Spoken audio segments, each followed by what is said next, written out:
Taong 2018 ng isa batas ang RA 10361 o ang Domestic Workers Act na kung tawagin ay kasambahay law. Sa ilalim po ng batas, ang kasambahay ay ang taong gumagawa ng domestic work gaya po ng mga house help, yaya, cook, hardinero o labandera. Pero hindi po lahat sila ay automatic na sakop ng batas na ito. Halimbawa, hindi kasama ang mga paminsan-minsan lamang magtrabaho o ang hindi nakatira mismo doon po sa loob ng bahay at pati rin yung mga family drivers.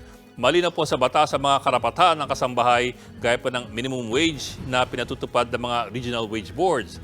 Halimbawa po sa Metro Manila, yan po ay nasa 6,000 na noong 2022. Sa probinsya, iba-iba po yan mula 3.5 hanggang 5,000. Kailangan din cash ito binibigay at least once a month binibigay. Hindi lang po yan, covered din sila ng SSS at PhilHealth. Kailangan din merong 8 hours na minimum na pahinga bawat araw at 24 hours na pahinga bawat linggo at 13-month pay. Ito pa po, mahigpit na pinagbabawal ng batas ang pag-withhold o ang pag-iipit o pang-iipit sa sweldo ng kasambahay.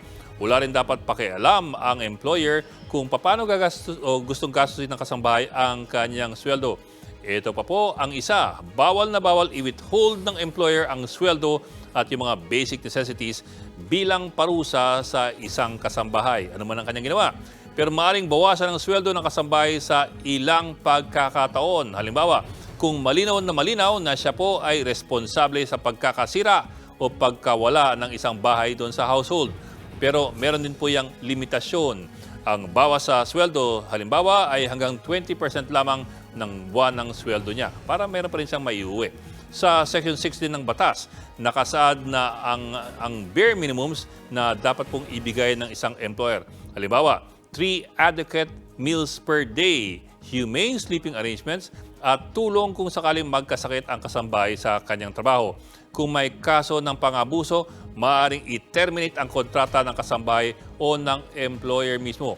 Sa Section 33, maaaring i-terminate ng kasambahay ang kontrata kung may verbal or emotional abuse sa kanya or inhumane treatment o kung may violation ng terms ng kontrata. Pero hindi naman po parati ang kasambahay, hindi naman po parati na ang may bahay ang may sala. Kaya po sa Section 34, may karapatan din ng may bahay na magreklamo at mag-terminate ng contract.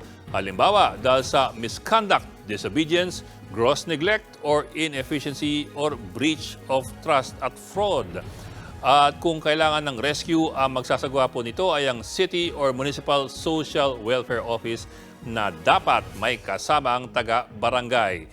Trabaho ng dalawang ahensya na ito na bigyan ng karampatang proteksyon ang nasabing kasambahay at minsan pati po yung may bahay.